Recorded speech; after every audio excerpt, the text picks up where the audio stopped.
नमस्कार दोस्तों। आइए आज एक वीडियो लेकर आए हैं जो कि एनटीपीसी 2025 में जो एग्जाम हो चुका है ग्रेजुएशन लेवल का, उसका कुछ क्वेश्चन जो कि मार्केट में आंसर किया चुका है, उसका जो क्वेश्चन अवेलेबल हो चुका है तो उसी का क्वेश्चन हम लेकर आए हैं 5/6/2025 का। 5/6/2025 का कुछ क्वेश्चन है जो आप लोग के बीच आज शेयर करते हैं। तो आज हम देखते हैं इस कुछ क्वेश्चन को हम कैसे बना सकते हैं, और क्वेश्चन काफी कैलकुलेटिव भी पूछा गया था। तो आज हम उस क्वेश्चन को सॉल्यूशन करते हैं।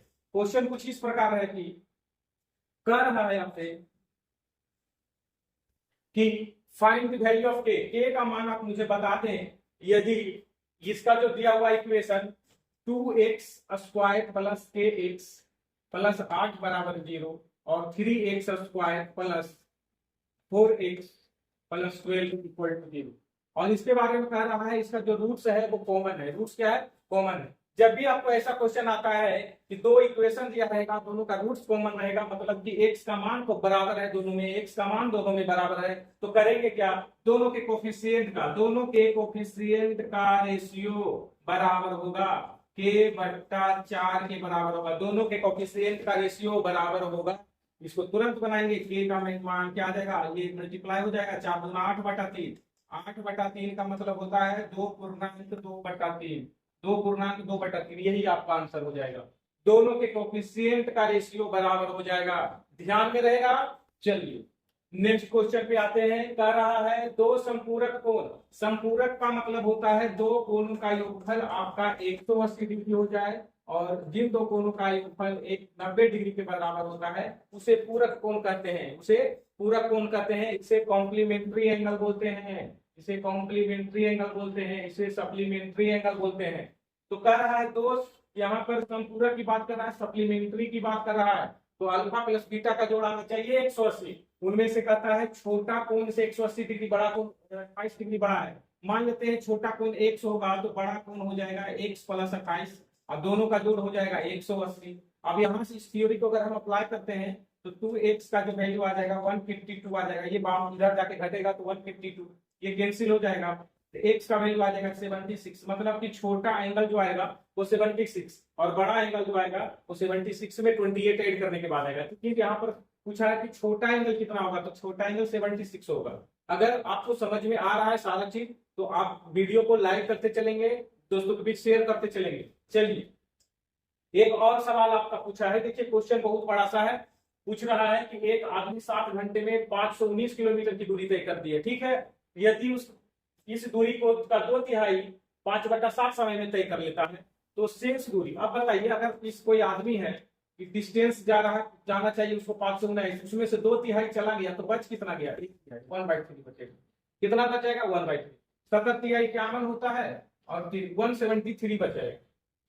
173 किलोमीटर का डिस्टेंस बच जाएगा। और पूछा है, बोल रहा है कि 7 घंटा में जाता था, उसमें से 5/7 यूज कर लिया तो बच गया टाइम कितना? तो अब बच गया मात्र 2 आवर का टाइम। क्यों? क्योंकि 7 घंटा का 5/2 निकालिएगा तो 5 आवर यूज कर लिया, 2 आवर बच गया। और आपसे पूछ रहा है वेलोसिटी, तो डिस्टेंस बटा टाइम ही आपका वेलोसिटी होता है, यानी 173/2। 173 से 2 से भाग लगाएंगे तो 8 गुना 16 6 गुना 12.5 86.5 किलोमीटर पर आवर। कौन सा ऑप्शन में है? 86 बी नंबर ऑप्शन में। देखिए कितना लंबा चौड़ा क्वेश्चन था, उसका मात्र एक लाइन में सॉल्यूशन है इसका। ठीक है, तो नेक्स्ट क्वेश्चन पे चलते हैं। एक क्वेश्चन भी आपसे एग्जाम में पूछ चुका है एनटीपीसी में। अगला क्वेश्चन देखिए कहता है एक विक्रेता ने 1 रुपया में 7 नींबू खरीदा। अगर कोई आदमी 7 नींबू खरीद रहा है 1 रुपया में तो उसे 75% का लाभ हो रहा है। 75% का प्रॉफिट का मतलब होता है 175/100 का मतलब होता है 7/4। और अगर आप इस कहता है कि 1 रुपया में कितना नींबू बेचना पड़ेगा तो इसको उलट के गुना कर दीजिए। अगर आप नींबू निकालना चाहते हैं तो 4/7 से इसको गुना कर दीजिए, 7 से कैंसिल हो जाएगा 4 नींबू। क्या? 4 नींबू। तो 1 रुपया में अब 4 नींबू को बेचना पड़ेगा, 4 नींबू बेचना पड़ेगा। ऑप्शन नंबर 1 आ जाएगा। क्योंकि ये नींबू जो है संख्या है, संख्या और पैसा में अंतर होता है। पैसा निकालना रहता तो 7/4 से गुना करते हैं, लेकिन अगर वस्तु निकालना है तो इसको उल्टा गुना कर दीजिएगा। समझ में आ रहा है? तो इस तरह से आपका ये आंसर आ जाएगा। चलिए एक और सवाल कर रहा है 5832 का क्यूब रूट है। 5832 का क्यूब रूट होता है 18। 18 को 3 बार मल्टीप्लाई करिएगा तो आ जाएगा 5, क्योंकि ये देखिएगा ये लगभग 20 20 का होता है 8000, तो इससे थोड़ा सा कम है, ठीक है, ये 20 से थोड़ा सा कम है। डिवाइडेड बाई ये 10 का √4 है, तो यहाँ 4 में से 4 जीरो में से 1 जीरो ही बाहर आ पाएगा, इंटू 5/24 और गुना करते। ये देखिए कैंसिल अगर हम कराते हैं तो ये आ जाएगा, कैंसिल होगा, 5 दूना 10 हो जाएगा कैंसिल, 6 से कैंसिल होगा, 6 तिया 18, 6 चौका 24, और ये ज्यादा ज्यादा 39 कैंसिल होगा, तो 39 को 3 से मल्टीप्लाई कर देंगे तो 9 तिया 27 होता है, और 3 तिया 9 11 होता है, 3 तिया 9 11 होता है, डिवाइडेड बाई 4। यही आपका आंसर होना चाहिए। इसको अगर हम डिवाइड करते हैं तो 4 गुना 8, 3 37, 9 चौका 36, है ना, 29 पॉइंट समथिंग आता है, जो कि इस ऑप्शन में है नहीं। इसका पूरा सिंप्लीफिकेशन अगर हम करते हैं तो 29 पॉइंट समथिंग आता है, जो कि पूरे सिंप्लीफिकेशन में नहीं है। इसमें से मुझे लग रहा है कि इसका ऑप्शन अलग आएगा। चलिए ठीक है, नेक्स्ट पर आते हैं।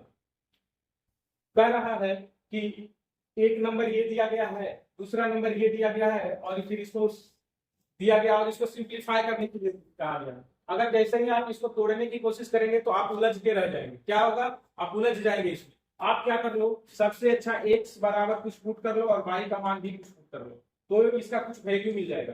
जैसे ही x का मान पुट कीजिएगा, ये 2 आ जाएगा, या 10 आ जाएगा, 10 में से 2 घटेगा तो 8, 8 का स्क्वायर 64, बीच में प्लस है 5, और ये आपका 4, 5 4 9 का स्क्वायर 81। यहाँ पर ऐड कर लेंगे, 2 गुना 1 2, प्लस 5 गुना 2 10, 10 2 12।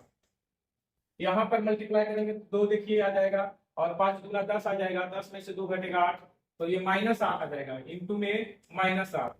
अब बराबर ठीक 96 होता है, इसको ऐड करेंगे तो आ जाएगा 5 8 6 14 अब -96, 45 यानी 49 आ जाएगा। 49 जहां पर जिस ऑप्शन में आपको आ रहा है वही ऑप्शन आपका आंसर होगा।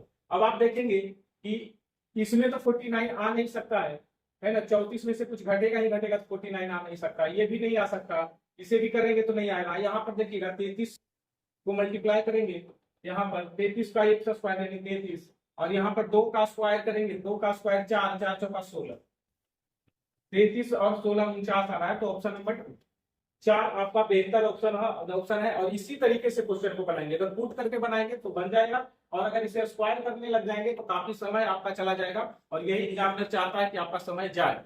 चीजें समझ में आ रही है। चलिए नेक्स्ट क्वेश्चन बनाने की कोशिश किया जाए। नेक्स्ट क्वेश्चन पूछ रहा है माध्यिका, बनाने की कोशिश किया जाए। माध्यिका पूछ रहा है, माध्यिका निकालने का तरीका है कि सबसे पहले छोटे वाले को लिखिए। अब इसे छोटा ढूंढना थोड़ा मुश्किल हो रहा है, तो सबसे पहले 76 है तो 76 लिख दे रहे हैं, उसके बाद 83 है तो 83 लिख दे रहे हैं, उसके बाद 30 है देखिए 30 लिख दे रहे हैं, उसके बाद 11 है तो इससे छोटा है तो 11 लिख दे रहे हैं, उसके बाद 81 है यानी इसके बीच में 81 आ जाएगा, इसको लिख दे रहे हैं, उसके बाद 81 के बाद 52 आ रहा है तो कहीं ना कहीं यहाँ पर आ जाएगा, 52 लिख दे रहे हैं, उसके बाद 18 जो आएगा इसके बीच में आएगा तो 18 लिख दे रहे हैं, और 18 का 34 इसके बीच आएगा तो यहाँ लिख दे रहे हैं, 34 के बाद 84 आ रहा है तो यहाँ लिख दे रहे हैं, उसके बाद 35 आएगा तो 35 लिख दे रहे हैं यहाँ पर, उसके बाद कौन सा आएगा 27 देखिए यहाँ पे आ जाएगा। तो सारा नंबर हमने लिख दिया और असेंडिंग ऑर्डर में लिख दिया।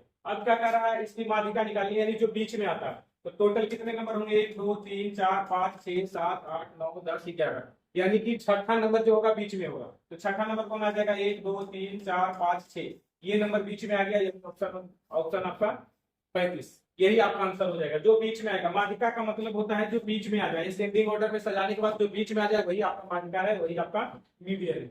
चलिए नेक्स्ट क्वेश्चन पे आते हैं। अर्थात 14 पूर्ण संख्याओं का औसत ज्ञात कीजिए। देखिए यहाँ पर एक वर्ड लिखा पूर्ण, पूर्ण मतलब होल नंबर। आप क्या करेंगे, 14 संख्याओं का औसत आप निकालेंगे, 14 गुना 15/2 और डिवाइडेड बाई 14, 14 से 14 कट जाएगा, 7.5 आप आंसर करेंगे, 7.5 करेंगे आपका गलत हो जाएगा। पूर्ण संख्या बोला है, 14 पूर्ण संख्या का मतलब होता है आप 0 से कैलकुलेट करेंगे, और 0 से कैलकुलेट करेंगे तो 13 तक आएगा, तो 13 गुना 14 डिवाइडेड बाई 2 इंटू 14, 14 क्यों, औसत एवरेज निकालेंगे, एवरेज निकालेंगे तो डिवाइडेड बाई 14, 14 से 14 कट गया, इससे डिवाइड करेंगे तो 6.5, ये आपका आंसर होगा 6.5, ये आपका आंसर होगा 6.5। 7.5 अगर मार के आए हैं तो आपका गलत है, और यही एग्जाम में आपको गलती करवाया जा रहा है। चलिए नेक्स्ट क्वेश्चन कर रहा है, कहता है कि वह समय निकाल दीजिए जिसमें 1200 रुपया 2280 रुपया हो जाता है। तो टाइम बराबर आप जानते हैं कि एस आई इंटू 100 होता है, प्रिंसिपल आई इंटू, है ना, रेट होता है। अब समय आप देखिए 1200 से कोई 2280 हो गया तो बढ़ कितना गया, तो 1080 इंक्रीज किया इंटू 100, किससे बढ़ गया है तो 1200।